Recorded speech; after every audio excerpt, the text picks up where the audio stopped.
कैला रंगदारी रे घर चढ़ के मारबो बरियारी रे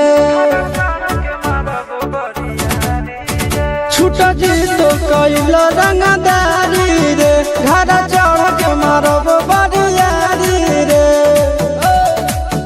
तोरा बाप के न तोरा दादा के चिन्हबो बेटा सब गोली मारबो तैगो गिनबो तोरा बाप के न तोरा दादा के चिन्हबो बेटा सब गोली मारबो तैगो गिनबो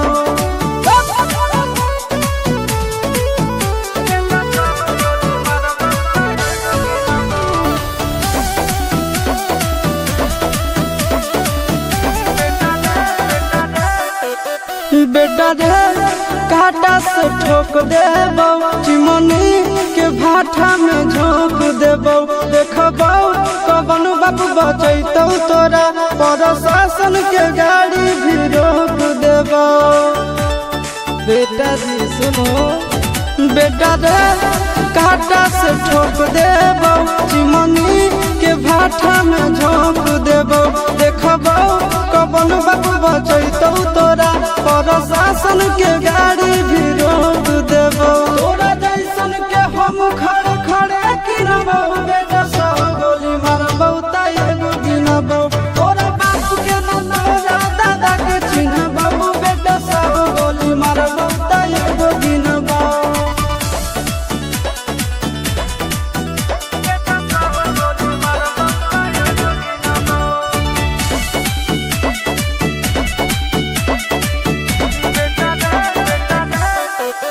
बेटा रे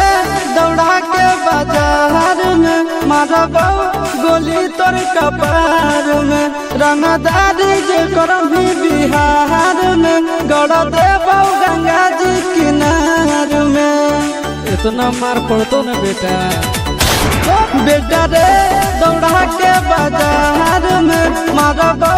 गोली तोर कपार में रंगदारी जे करभी बिहार में गड़ देबो गंगा जी किनार में कहो चिंटू आशीष के कारण सुनाबो बेटा सब गोली मारबो तैगो गिनबो तोरा बाप के न तोरा दादा के चिन्हबो बेटा सब गोली मारबो तैगो गिनबो